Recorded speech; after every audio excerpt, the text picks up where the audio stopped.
Everybody. It's Sports Dr. Nancy Rolnick.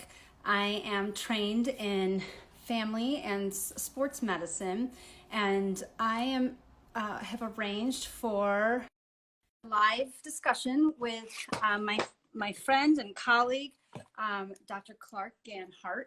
She's hello, there she is. Hello, how are you? I'm fine. You can hear me okay? Yes, I hear you well. Sorry, I'm just trying to adjust my little camera thing. Okay, there we go. Perfect. So I was just telling our guest today that you are a maternal fetal medicine and obesity medicine specialist, and you got involved with learning about intermittent fasting after some failed attempts at weight loss over many years of trying. And like me, I read the obesity code and I was fascinated by the science of how, our metabolism could be modified by just what time we eat, or, in different ways how we eat, whether it's alternate days or some calorie restriction on some days. So I thought that my athletic population of followers might like to hear about how it can help with weight loss. A lot of athletes, including myself, you play really hard when you're younger, and you might play in high school or college, and then you get a job, and then you have some kids, and you might end up with 20 or 30 or 40 or more pounds, and then you need to find a solution and time to fit in exercise and eat well. And everybody, for the followers that I have, I post workouts, and I'm always trying to promote physical fitness. I don't talk as much about nutrition, but obviously plants, the more plants you eat, the more fiber you eat. We know that's good for our gut and our health, but just how you time it is just a fascinating topic. So I want to go ahead and give you the stage and maybe tell us a little bit about how you found intermittent fasting and how it's helped you. Yeah, okay, great. So as you mentioned already, my name is Cecily Ganhart. I am a maternal fetal medicine and obesity medicine specialist. And so I read the obesity code now, oh goodness, maybe 2+ years ago, maybe 3 years ago almost. And it just caught my attention because during the years I'd always heard about like calories in, calories out, or, eat like 6 small meals a day and, plan it every couple hours so you could rev up your metabolism and those things. And just work out and that'd be fine. So, I tried all of those different things and nothing seemed to work long term for me. So I figured, why not give intermittent fasting a try? And so what the premise behind it is that, and it's kind of simplified, right? We know there's like more that goes into weight loss and weight gain than what the book will explain. But just to keep it, at a basic level, what we're suspecting is that insulin plays a huge role in our ability to mobilize fat. It either is going to help us store fat, which is appropriate for sometimes. And, we need a certain amount of body fat for to function properly, to maintain normal menstrual cycles if you're a woman. So fat in itself is not bad. It actually does serve a purpose. No, it's not the enemy. It's not. But the issue just becomes when you have more than what we need. And so the theory is, before, industrialization, before modern society, we had times of feast and famine. So you would naturally have periods of time where food was more plentiful, probably typically in the summer months, right? Where like the produce is out, and you have all of that. Strawberries, everything. And you would store, and people did put on a little extra weight, but then when their meals were more spaced in cold months, right, they may not have been able to eat 3, 4, 5, 6 times a day. Maybe they were eating only once a day, and then they'd have a period where they eat twice and alternate. So we used to do that naturally, and that's why you really didn't see obesity become something common spread until modern disease. So what the obesity code is suggesting, and what people who practice intermittent fasting are trying to tap into, are having lower levels of insulin. And the thought is, when your insulin levels decrease, that allows you to start mobilizing your glycogen stores. And then once you start mobilizing your glycogen stores, you're able to tap into stored fat. And that's basically the premise of it in a Right. nutshell. Right. Well, it's your body then just needs to go to the fat storage and let it be free and use those free fatty acids to supply you energy. Right. And that's when you see the changes. Right. And that's why, I mean, we talk about being in the fed and the fasted state, but if you think about it, if you're constantly in the fed state, your body really has no incentive to go and dig into that fat that may be stored, right? Because it doesn't need it. So that's the whole kind of premise. And so even with doing, for people who are new to intermittent fasting, even starting with 12 hours a day, even if you did like sunset to sunrise, for a lot of people, they have never even done a full 12 hours of gut rest. And so it's interesting just to notice the changes. People will report like increased energy, increased concentration, improvement in mood, and all sorts of other benefits just beyond the scale. And so I tell people, you know, whether you're looking to lose weight or not, just periodically practicing some gut rest a few times a week just has general health benefits, whether or not you're looking to lose weight. Right. Well, and then some people, I mean, it's not like a magic pill where, you know, it doesn't necessarily work for everybody, but it is a strategy people can utilize and try. I mean, there's a lot of different diets out there. I wouldn't call it a diet. It's just sort of a plan. And it's kind of got an anti-aging component, because we know that people who have like lower calories over time, especially in the animal studies, you know, they show that, you know, like rats or mice live longer when they're calorie restricted. Now, we don't have human studies that last that long, but we have like communities like in Japan and Okinawa, I think, or one of the islands. They saw, you know, in general, they do intermittent fasting and they, as a norm. And so they have less cancer, less cardiovascular disease, less diabetes, and their longevity is greater. So whether you want to lose weight or not, you know, it's one of those things where it's just a health thing. Someone has a question. Please comment on fasting. Whoops. Causing hypoglycemia and also the body hanging on to calories when fasting. So I guess we can answer that. Do you want to answer that now, or do you want to talk about intermittent fasting? I guess let me just thinking about how to work. So please comment on fasting causing hypoglycemia. So I guess there's two components. And when we talk about fasting causing hypoglycemia, so one, there is true hypoglycemia, and then there's perceived hypoglycemia. And so I've seen this a lot, like even outside of intermittent fasting. For instance, if I have a pregnant diabetic patient who was poorly controlled prior to pregnancy, horrible blood sugars, and voila, she's pregnant before really getting like her preconception health underway. We will normalize her blood sugars either with medication, you know, typically either metformin or insulin. And when they go from having fastings of, you know, 120 or 150 fastings to having fastings less than 95, they feel hypoglycemic. They're not. So does that make sense? So there's two components. So you can feel hypoglycemic because but the numbers don't support it.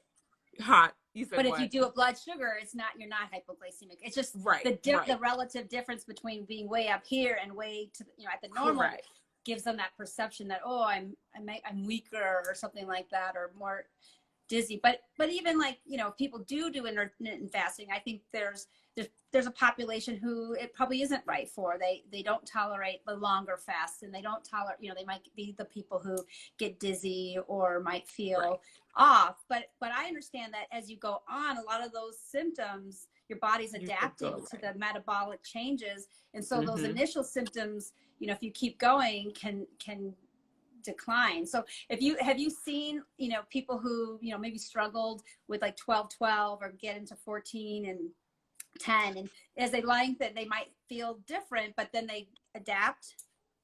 Yes. And so that's why I always tell people, like, you know, everyone wants to jump right in, and they, will have seen someone on YouTube who did some like extended fast or Right. whatever. Like 3 days. Oh, I'm going to do 3 days. yeah, I'm going to do that day one. And they haven't improved their diet. They haven't done anything else to kind of get ready for it. And they obviously feel horrible, right? So it's one of those things where if you've never fasted before, starting with 12, 14 hours, 16 hours is going to be the way to go. If you start with 12, then what I usually tell people, start with 12, 3 or 4 times a week. Right. Then the next week, you can take it up to 13 or 14. Then the following, and you can find the sweet spot for you.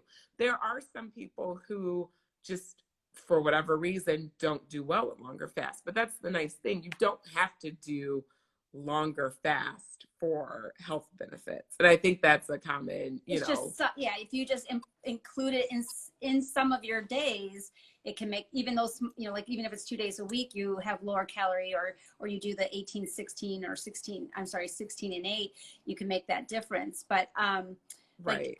In general, like because I see a lot of, people who are maybe not necessarily obese, but they're carrying extra weight, and that's putting a lot of pressure on their knees or their hips or ankles, their spine, they're ending up with more joint pain. And so, right. The inflammatory benefit I like as well when they intermittent fast, the circulating inflammatory markers go down. And so, so it's just another strategy. One, you might get to lose some weight, which often most people do, and then you can bring the inflammation down. And then on top of it, reduce your cardiovascular risk and everything like that. But when I treat, let's say, an arthritic, and let's say they're 30, 40, 50 pounds overweight, and if they lose just a little bit, they are taking a lot of pressure off of their knees. And so I look at it as like a big picture plan. You got to look at the diet. You got to look at what you're putting in your diet. The timing could be that valuable. And of course the exercise, which, like anything, like just like, you said with intermittent fasting, you have to slowly learn how to do it, teach your body slowly so it can adapt. And just like exercise, you're not going to go out and run 5 miles, you could, but you might like get winded, or your butt or hamstrings or something will really hurt.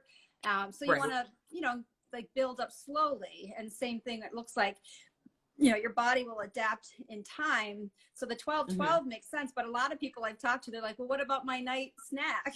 Like my husband was one of those. I said, really, you need a snack at 9 o'clock? Like we ate at 7. Do you need to keep going? But he's been doing it for a while, and he's lost some weight, but he's also feeling, like better concentration in the morning when he starts working, and focus. And so, we're kind of older parents. Like I had my daughter when I was almost 35 and 37 with my son, and I want to live a long time. And if any little thing can add to that, whether it's the exercise, sleeping better, and then the intermittent fasting I just started doing in the last year, and I don't find myself starving. And I think that's another place, like people think you're going to die, you're starved, but you drink water and you get through your day. So let's talk about like how different strategies people can use. This is another question. How many days a week do you recommend? Every day for 12 hours? So I know there's a whole bunch of different ways, and I'll let you go ahead and kind of address that. No, well, there are so many different ways. And so a lot of times, I think what helps people the most is you have to look at your schedule, your like daily, day-to-day schedule, your right, and see how it's going to fit in. So, right now, a lot of us are self-quarantined. Some stuff is starting to open back up. So people will be going back to work in some form or fashion for some businesses, and some aren't. So I think this has been a more difficult time because people's schedules are all off. But in general, what I usually recommend is you look at your busy days, and plan to fast on your busy days during your week. So like sometimes when people are looking at their schedule, like a Monday through Friday, we all have those days where it seems week after week, certain days of your week are busier than others. Right. And so I find if you're starting off fasting, those are going to be the days to really try to do your 14 or 16-hour fast if you're just starting off.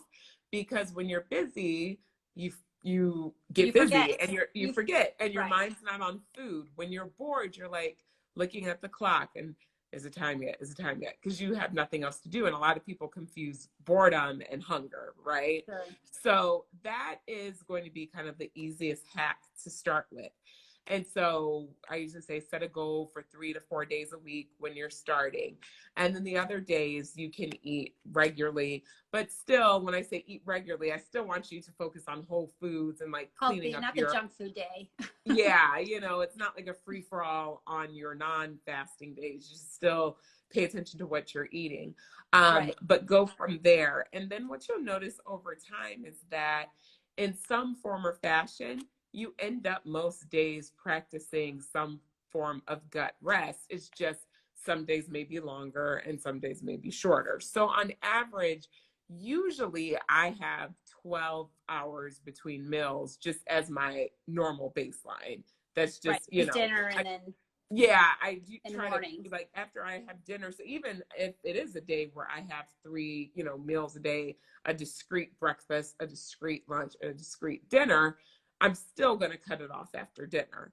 And then I may use that, like if I end up eating later that evening, then I may the next day push into and say, okay, well, this is day I'm going to do an 18-hour, and kind of switch it up like that and keep your body guessing. So there are some people at their baseline, they do 16 hours every day and they have good results with that. So it really is about hone tuning how it works for you.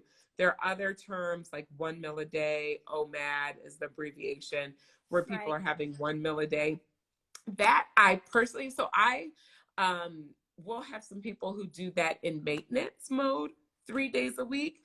And I actually find it's a good maintenance mode. Like once you've reached your goal weight, like if you wanted to pick a couple days a week where you just had one large meal and then the rest of the days you're just practicing, gut rest where ending, having a 12-hour eating window, but then having your meals as normal, healthy, nutritious meals.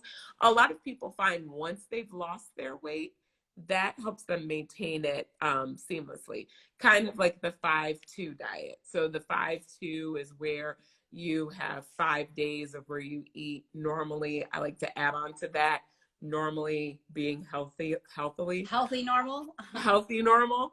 Yeah. And then for 2 days a week, they either do like a true fast where they'll fast, like have 1 meal a day, or have 500 or less calories. So that's where that caloric restriction component, the fast mimicking, comes in, where Right. you reduce your calories, by sometimes up to 80% of what you normally would. So you still have a small meal, and that's considered fasting in those fast mimicking diets. So people will do that. Again, 5-2 and 1 meal a day can help. It obviously depends With on you. maintenance. But and some people, it does help to jumpstart weight loss and they will lose weight.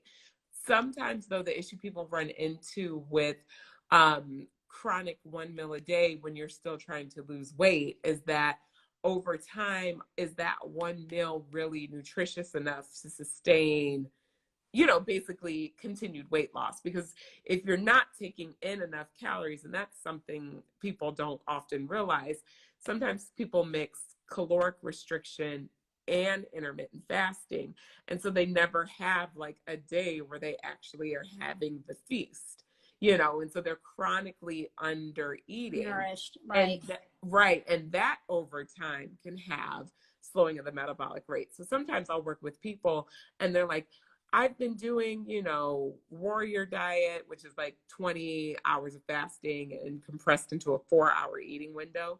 And they've been doing it every day, not switching it up.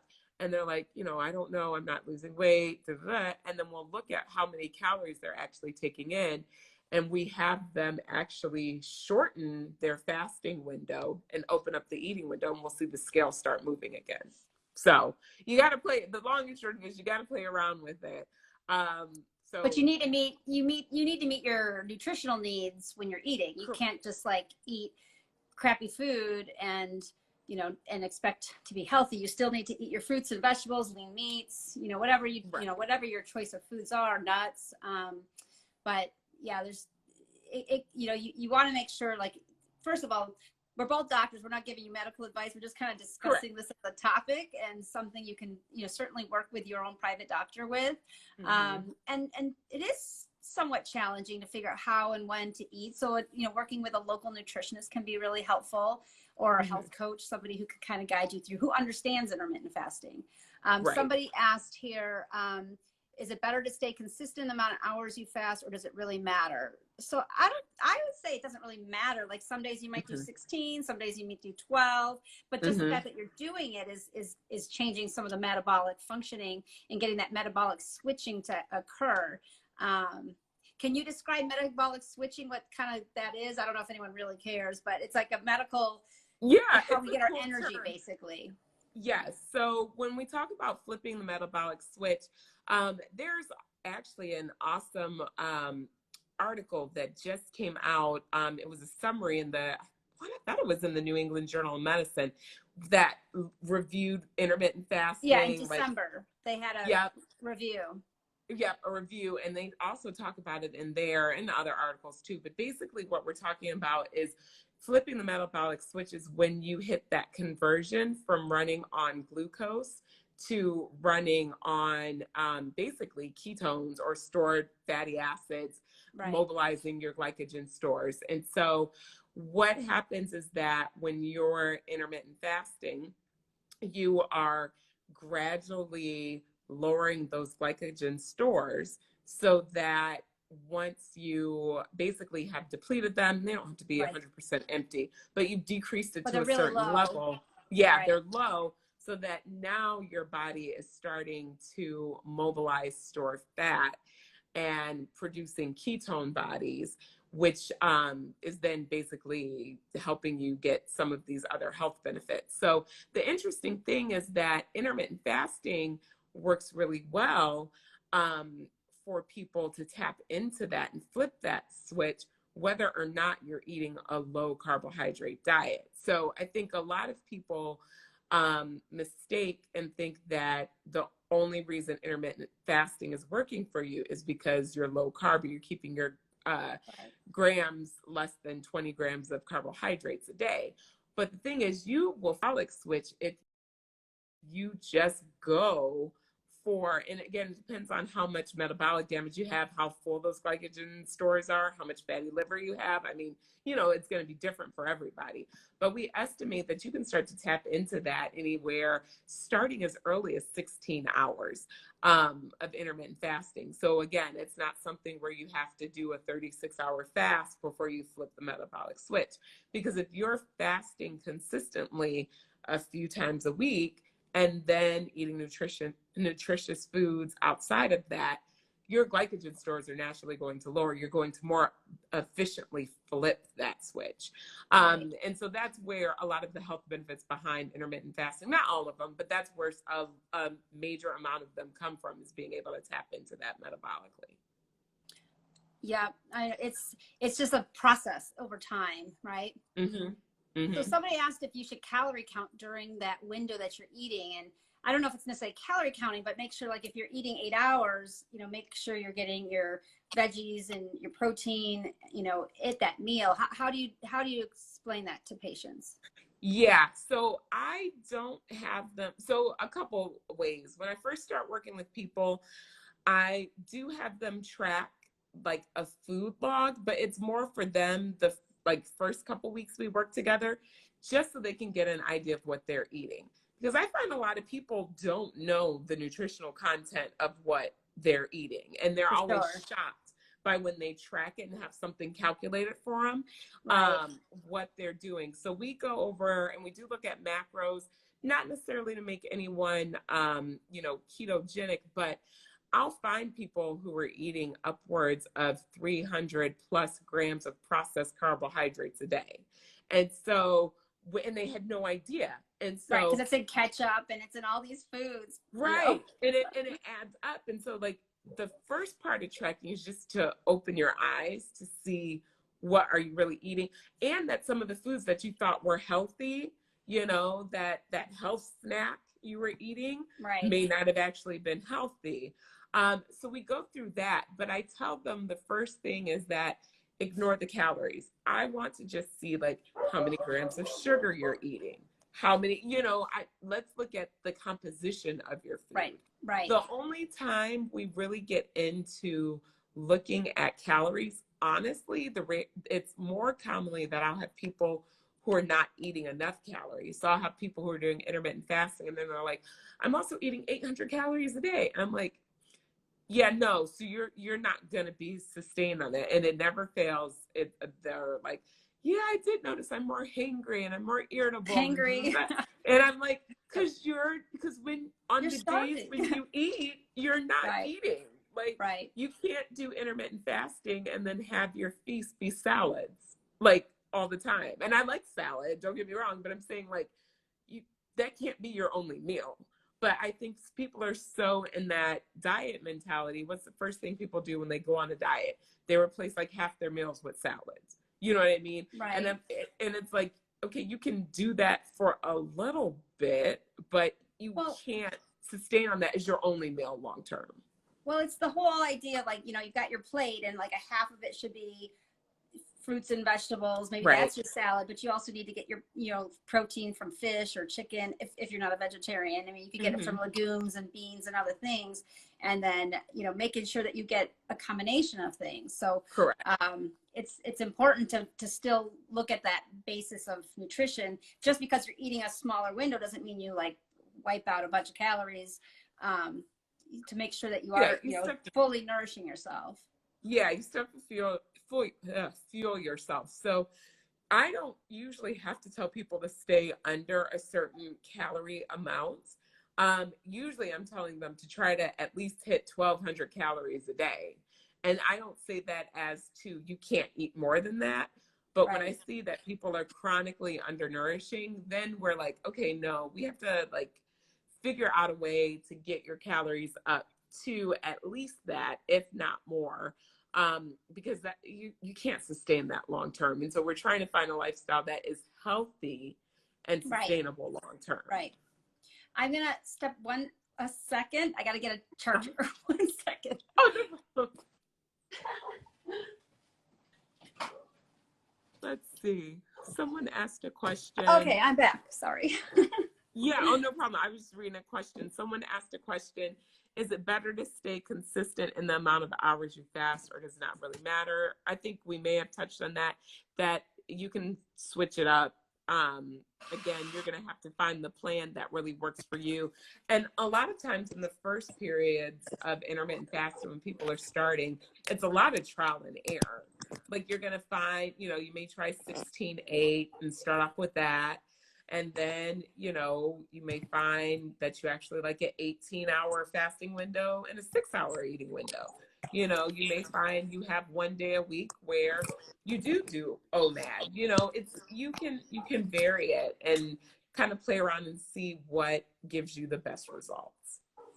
I find that I kind of like the one day a meal once in a, like I was doing it like every Monday. I'd go to work and I'd have water and I'd have tea and then I come home and had dinner with my family, and they didn't know any different. And I got used to, I didn't feel like I was starving. I didn't like lose energy or anything like that. So that's been easy for me. But I think it is hard when you're doing one meal a day to get the calories you need in that meal. Right. Yeah, and so there's a lot of tricks you can do to that. Like what some cheats I'll tell people is that like if whatever veggies you're eating, if you want to drizzle them in either olive oil or avocado oil, because that packs just a lot of healthy fat in that teaspoon, and it's actually a decent amount of calories. If you put 2 tablespoons kind of drizzle, how you're preparing your food, that's going to add some extra calories. Eating avocado or making like just a side of like avocado dressing, you just like mash it up and add like a few peppers or something to it just to kind of complement whatever you're eating. That's another easy way to get in more calories without like really overloading your plate. And so you can play around with things like that too, that will help you increase your calorie content during that one meal a day. Right. You know, a lot of Mhm. people, you know, one of the big questions is, you know, if you do this, are you going to lose muscle mass? Can you comment on that? Because I know that's a big question that people come up with. And, you know, I have the answer, but I want to hear how you tell people. So I say, no, you're not going to lose muscle mass. What I kind of picture or tell people, like we talked about flipping the metabolic switch earlier for those who are on. So how that process first is, you know, you have your circulating glucose, and then your liver is going to empty out more glucose to kind of maintain levels at a certain amount. And then you go through those, and then you start to mobilize fat.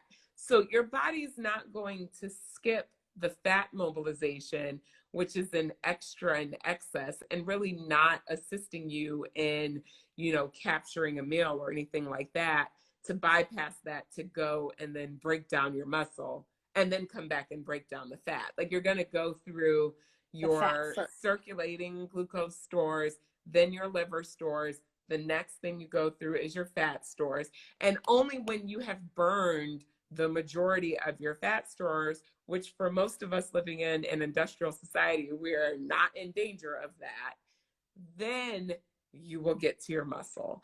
And just to kind of put it in perspective, I mean, that will take several days, weeks, honestly, of just pure fasting, not eating Right. at all, before you're even going to get near that point. So Right. with you doing 16-hour fast, you know, daily, you're not breaking down muscle stores. Well, what I've also, you know, looked and researched about intermittent fasting or fasting while you exercise. So, Mm-hmm. you know, there's, if you fast, you know, if you fasted all night and then you work out at 7 or 6 in the morning and you're fasted, you're going to go into the lipolysis where you're breaking down lipids quicker, Mm-hmm. because you don't have a lot of, you know, you don't have a lot of that glycogen store because you used it all up. Yep. So they've looked, you know, so if you're looking to lean out and lose fat, fasting workouts can be really Are helpful. great. But Mm-hmm. you have to make sure that you get a lot of water. And if you don't tolerate that, I mean, it's again, you got to find out what your body needs. And if your body, you know, if you can't get through the workout without having something to eat, then maybe that's not for you. Someone just said, Correct. I have more energy while I fast and work out. Yeah, some people do. Yeah, And, some do. you know, and some people, you know, they don't tolerate it. People like diabetics and other people with health conditions need to be Mhm. cautious, and you don't want this to happen for like children. But, Right.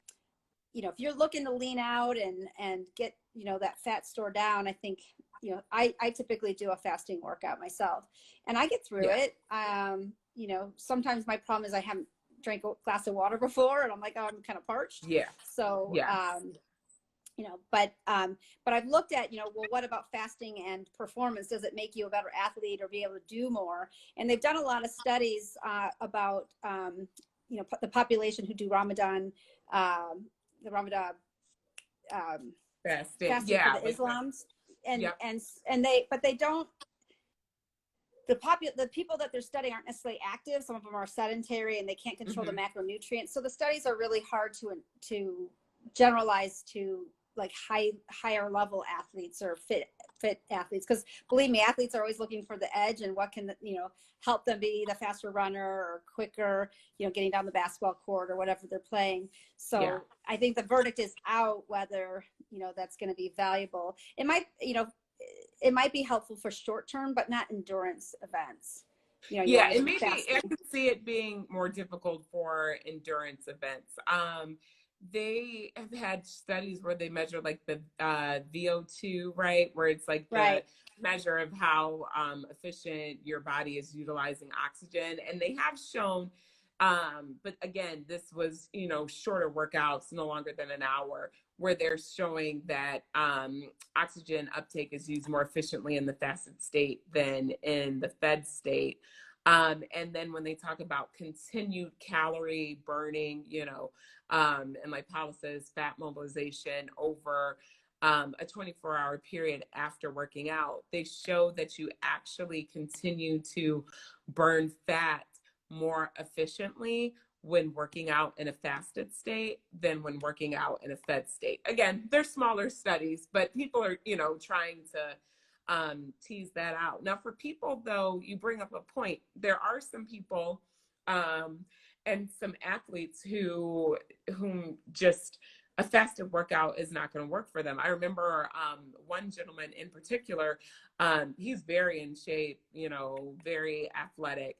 And he was like, I want to try intermittent fasting, but I have to have my energy. Like he's been doing the same regimen for years. And before he works out, he takes like, I don't know, it's either a protein shake or something he takes 30 minutes before he works out. And it's just part of his thing. And he's like, not going to stop doing it. And he was like, but I'm technically not fasted, right? And I'm like, well, you're technically not. And I was like, well, if you don't want to work out fasted, I was like, after you do your workout, because he works out first thing in the morning, I'm like, after you do your workout, when do you feel like you want to eat again? And he was like, oh, I'm not hungry after I work out. Like I have plenty of energy and I could go, you know, 8, 10, 12 hours eating. I said, so then you're doing more like a Ramadan fast. I was like, you like to fast from sunrise to sunset. And then you have your meal, and then you're having your small meal in the morning. Your hours are just shifted. It's just flipped around. Yeah. Just flipped around. And I was like, there's nothing wrong with that. You're still getting gut rest and you're resting your gut for 12 hours. He was like, oh, I never thought about it, because he was so bent on trying to fit the mold that everyone else does. And I'm like, no, you're still getting gut rest. And I was like, sometimes that's all you need is, especially if you're not a frequent snacker, even resting between meals is a form of time restricted eating. And so there's many ways to start and just kind of look and adjust it to your lifestyle. So, someone asked about ketosis and fasting, and that ketosis is easier. I don't know that it's necessarily easier. Like I don't find that it's hard to spread my meals apart. I don't know about you. I think it just depends, probably just where you're starting from, honestly, because if you are having a diet that's high in processed foods, then you probably haven't really ever run on ketones, honestly. Do you know what I mean? And so like you are flipping and having ketones during some of your fasting time, whether or not you're eating a ketogenic meal or not, right? I mean, just when you start depleting your glycogen stores. So I think for some people who have been doing keto already, and then they integrate intermittent fasting, they're already used to what it's like not to run on sugar for fuel. And so I think that's where that misconception comes in, that it's, you know, you have to be keto to fast. What it is, what I find, and that's why I always recommend, like when I work with people, yes, we're going to get the fasting down first, but we got to, over time, too, adjust just how you eat, because we need to get you off that reliance of processed foods. Right. The interesting thing is also when they look at vegetarian studies, because, you know, a lot of times people are like, oh, well, if you're vegetarian, that means you eat a lot of carbs. But again, vegetarians are eating whole foods, hopefully whole food. I mean, you got a lot of people going, well, I will say you have a lot of people going plant-based, eating a bunch of artificial stuff. And I don't know if that's any better than what you were doing before. I'm just going to throw that out there. Just because it's labeled plant-based doesn't necessarily mean it's good for you. Plant-based can include, you know, M&Ms and Skittles or plant-based sugar. probably. So I'm like, you have to define what your plant-based is. But when people are eating a diet of mainly fruits and vegetables, because a lot of times that's very readily, reliably usable, they're actually not building up glycogen stores. So when they're using that all the time, they're right. And so that is why you can still see common threads and why some people thrive with a plant-based diet and combining shorter periods of intermittent fasting, why other people thrive on a keto lifestyle, and why other people thrive on a mixture of the two, where they, you know, are lower carb, but they still incorporate plants, because it's just about how you're stimulating your insulin and your, other signals, how they're getting tricked up by all these processed and artificial foods. But you'll see studies that support like many different ways of eating if you're looking at it from a clean, unadulterated view.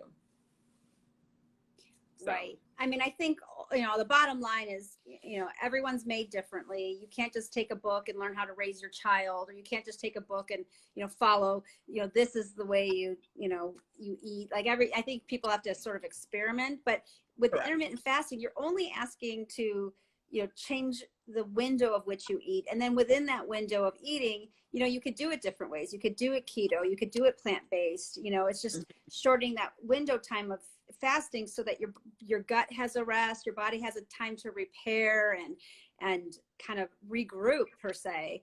And so, as a long-term health benefit, not just to lose weight, but to give your gut, rest in a balancing period and allow your body a period of, whether it's 12 hours or 16 hours to just focus on repairing damaged cells over that period of time. And that could be muscle cells because you've been working out really hard, or, everything. We have breakdown all the time. And so it's a rest period where our bodies are doing that restorative and repair. And so, I think ideally somebody could do 12-12 all the time, Correct. Don't have that night, midnight snack or whatever. Exactly.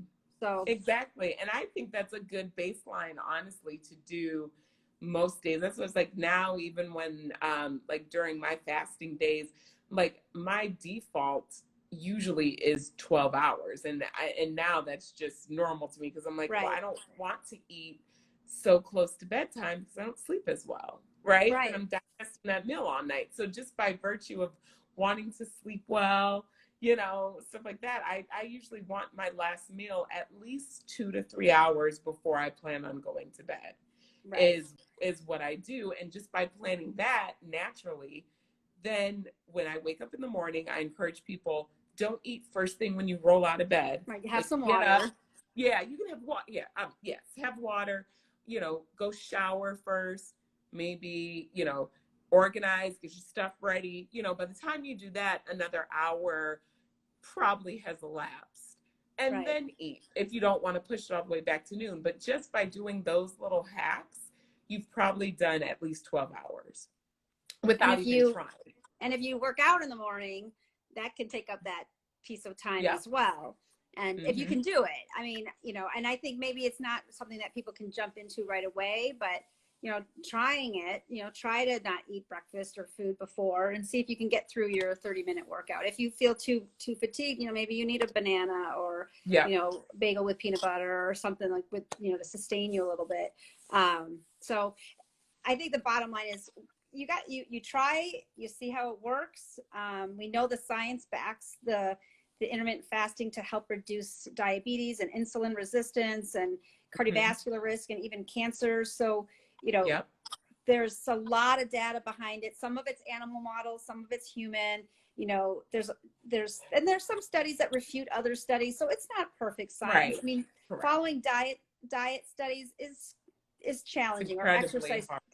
All the lifestyle studies are hard because it's really hard to create a perfect world where everyone's just doing this and they're very regimented, because life isn't like that. So, but there isn't enough data to support doing intermittent fasting and trying it for commit to doing it once or twice a week and then build up and see what happens. And I think over time it's really gonna help. Like I said, I've been doing it for a while. Hopefully I've gained a year or something in life. I don't know, but I'm hoping that in the long run, my brain health is good and my body health is maintained. And, you gotta incorporate a whole bunch of different things to get you where you need to be. Like you said, having your good night's sleep is really important. And of course your hydration and your exercise. But, one thing I always am encouraging, because I'm a sports doctor, is exercise as a whole, but you got to do the strength training, because the strength training will help in your metabolism. And so a lot of women, including myself, like dedicated a lot of time to just cardio, cardio, cardio, cardio, cardio. And then you're like, I'm not losing weight. Why am I not losing weight? And then you start adding muscle and your metabolism goes up and you get leaner, and that helps, you know, the whole equation. Plus, of course, muscle is going to help reduce injuries and falls and make you be a better athlete. So in all, you know, in the big picture of things, there's so many things you can do, and incorporating with baby steps, I think, is really valuable. But for women in particular, adding in like 2 days of strength training. It could be planks, it could be push-ups, it could be air squats. She was doing, are you still doing the fast squat fast challenge, or is that done? It ends tomorrow. Oh, okay. Yeah. So it's been going well, but no, like you said, I mean, lifting weights, especially for the bone health, right? And prevention of osteoporosis and fragility fractures and all of that, especially as we age. That's imperative. You have to have some sort of strength training if we really want to, you know, preserve our bone health as we age. And the time to start that is actually, you know, pre-menopausal, you know what I mean? Yeah, I'm like, you know, early, because as we age, we start losing bone mass, right? And it's becomes harder to build that bone mass and muscle mass as we age. And so to start off doing that now is imperative. You know, I always give people, I mean, it's an N of 1. We haven't done clinical trials on my aunt, but I have a great aunt who is turning 103 this year and lives independently by herself. Her memory, like if I call her, she's like, yeah, that's right, you just turned 38. Like, she knows all of that. And she has been intermittent fasting since before people called it intermittent fasting. I was like, when she was telling me how she ate, I was like, oh, you're an intermittent faster. And she's like, what? I'm just like, no. Like, I'm just doing my thing. Right. She gets up, she eats her first meal anywhere between 8 and 10 a.m. And she eats her last meal of the day around 4 p.m. She sometimes may take like a little tea or something like that in the evenings, you know, before she goes to bed. But that's it. And she doesn't snack. That's what she does. She's done it forever, you know. And so, and then, you know, also since she's, you know, 100 plus now, living through her second pandemic, she, I mean, honestly, I'm like, you live 100 years, you get 2 pandemics. So she, you know, initially grew up in the country on the farm. So they raised all their own food, you know, stuff like that. And she learned that as a child. Yeah. So all of those habits that we take for granted now, right, that we're trying to retrain ourselves to do, that's just what she did. And she, I mean, is one of the healthiest people in our family. She just, I think within the last couple of years, started taking a low dose antihypertensive. That's her only medication. Well, I think if you do nothing with intermittent fasting, if you could just get rid of the processed foods that you're eating that are coming out of boxes or cans, and, you know, there's so many ingredients, you're like, well, I don't even know what that is, and so much sugar hidden all over the place. I mean, that's the best place to start, is getting rid of the processed food, focusing on whole foods. And then you can, you know, and then once you've gotten the better whole food diet in, and then you can incorporate the intermittent fasting. But if you're intermittent fasting with crappy food, I don't know if that's, you know, you're eating like. I agree. You're just treading water is how I describe it. Right. So it's like, you know, you know, dumping out the water from the sinking boat. It's like, you know, you'll stay afloat, but you're not really going to see any improvements. You're not going to rise up, you know, you're just always going to kind of be pedaling and keeping things and what's the point of going through all that effort? You know, it's like if you work out and then you go and eat a Big Mac, like what the heck? Right. You know, Why did you just kill yourself? Worked really hard. So yeah, you know, if you're going to bother working out hard, if you're going to bother doing the intermittent fasting, the other part of the day needs to be equally good. So anyway, correct. I don't know. I agree. I really appreciate you coming on, and this is the first time I've done an Instagram live. So, or I've done some Instagram lives. I chit chat all the time, but having someone with great expertise and information to share. And if you want more information, she's at the Fasting Doctor, and she's got a Facebook page as well. Is it called the same thing? Yep, I'm the same across all platforms. If you go to my Excellent. website, it's thefastingdoctor.com. At Facebook, it's the Fasting Doctor. IG, Pinterest, it's the Fasting Doctor all throughout. So Well, you've done a find me better anywhere. job. I've kind of like when I started my Instagram page, I was like, well, what would be easy for people to remember? So, you know, and speaks to what I do. And so at Sports Doctor Nancy is my Instagram, and then, you know, like there's a lot of people, like I see their names, I'm like, I don't know what I don't even know who they are. I don't know their name, you know, like so a lot of people know my name. They don't know my last name, but I Right. have some of my things are Nancy Rolnick, MD, and some are at Sports Doctor Nancy, but we're one and the same. It's like our dual identities, you know. Yes, But yes. And it's interesting. I don't know which way, because I've seen some people recently rebrand their Facebook right, or I've seen their that. Instagram name, and they'll put like, you know, change it to doctor. So like one thing, I guess I could change my whole handle to Dr. Cecily Ann, but I'm like, I've already done the fasting doctor, so I'll just keep No, I it think it's and great. It it's speaks there. to what you So do, and you know, people can figure out who you are when they just look at the bio. So, yeah, um, so but so thank you. yeah, I'm so excited you were able to share. And for those who joined, if you found the information valuable, it'll be live on my feed for 24 Yeah, hours. So you can, you know, share it with a friend. Follow Dr. It's Ganhart. Ganhart. Hmm. But is it actually hyphenated? Clark It Ganhart? is. Yeah, it's hyphenated So Clark long. Ganhart, but it's long. So I usually don't. Yeah, I guess when I first realized, I was telling someone uh, during residency, because you know you go to medical school and then Right, you graduate and then right. you have to go to residency. So residency was really when I started writing everything out, because like as the medical student, they're just like changing your note anyway, right?